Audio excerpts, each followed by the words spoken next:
new Genie Race 4 from Gin. It's a aerodynamic racing harness, so we've got the big fancy inflatable tail.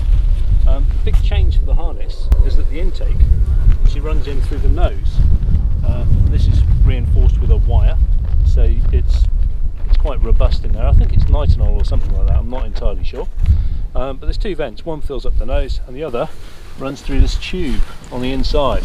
So this runs from the nose of the harness down the inside of the pod all the way through to the back of the harness. And it exits up into the back pocket, and then the tail gets filled in from there. So it's a very clean, sort of low profile harness. The back protector is also new, so overall the whole thing is quite slim, it's not very deep, and the protector runs quite a long way from the front all the way up to the back. It thins out as you come up at the back, but then you've got your rucksack in the back there as well. And on this side of the harness we've got the anti-G just tucked in there, ready to pop out. So I've got a reserve under the cockpit area.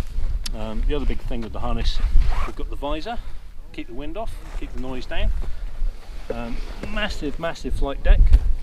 There's a big pocket underneath the flight deck, and there's also another massive pocket underneath the seat as well. The other thing you'll notice is I've swapped the ends with the Brummels, so I don't use the Brummels on the speed line. So I actually come up to a knot on the riser, and then I lark's head over the knot, and so I adjust the length of the line in the pod, so these things are out of the way.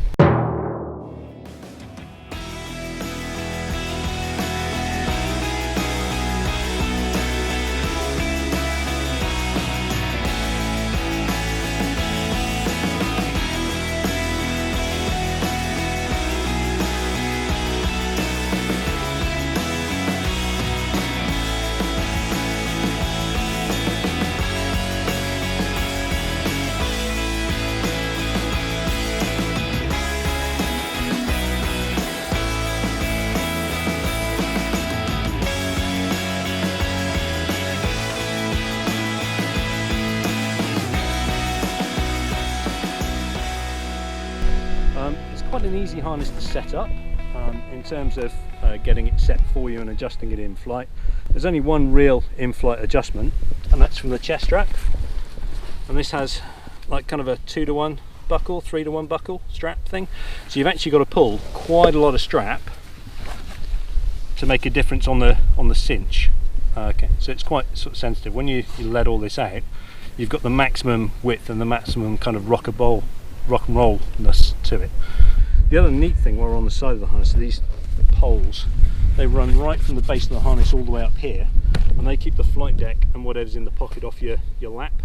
A lot of structure in the harness. It's very stiff, very sort of plated, so you get quite a lot of contact with the wing. You don't get a lot of yaw so much as with some of the less structured harnesses.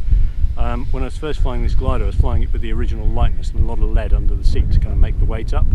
That was just a horrendous way of flying. So this is much more the kind of thing that you want for this kind of glider. The speed bar blocks, again, they've got the ratchet pulleys, and these make it super easy to kind of hold and adjust just that little bit of bar if you just want to tweak one side slightly more than the other.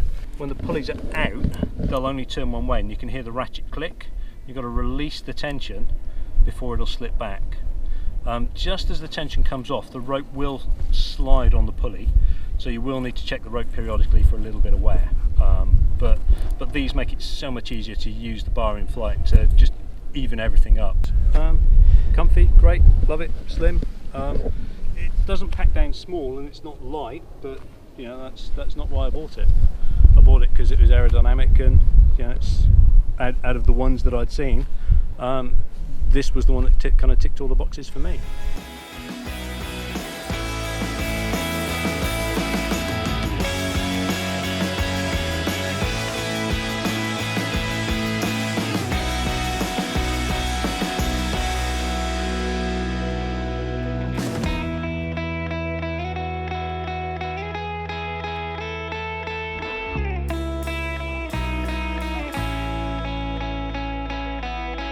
Cool.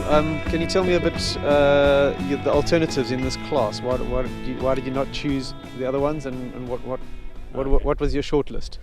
So there were 4 on the shortlist. So I had the Gin, had the Woody Valley, had the Cortel, and had Ozone's Exoseat. With the Exoseat, they changed the length of the pod, and so for the harness structure, it's the same size for small, medium and large. So where I'm a little bit taller, I'm just going to wind up poking out the back. So I could get like a long enough pod and I can make the thing fit, but I'm just going to be poking out the top. I didn't really like that idea. It also had these big metal bars that you kind of stuff into the harness, and again that just seemed like structure. So again, you want it stiff, but that stiff. So with the Woody Valley, it seemed very bulky underneath and around the kind of the back of the harness. So it had a very deep profile. With the Gin, with the new style of protector, that depth is very small. So your frontal area, when you're looking at drag, is very slim. You're very low profile. So I kind of preferred this over that. And the Cortel is very comfortable, and it has this wonderful kind of support all around the kind of lumbar region, the hips. But it's just so fussy on the inside. I just thought it was going to take me forever to get it set up and to get it dialed in. Whereas this has been just simple. There's a couple of straps, you pull them till they're tight, you've got a bit of pressure behind the knees, you pull 2 more straps in, and it's kind of done. There's just less faff. It's very well made. I'd seen the Genie Light 2, and that looks incredible. So everything I'd heard, so it just made me think this was going to be worth the wait. So it's kind of proved to be.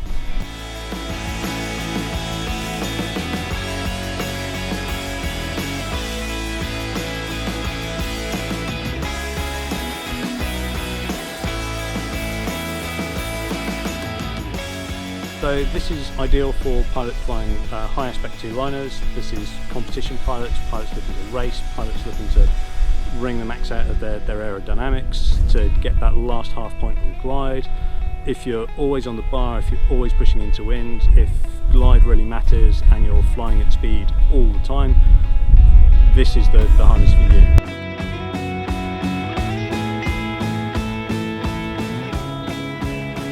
Not sure what to get? Try our harness match service, where we build a short list for you and then give you a fitting so that you can get the optimized performance and comfort out of your harness. Join us on Patreon to help us produce more videos for you. What did you think of the harness? Let us know in the comments below.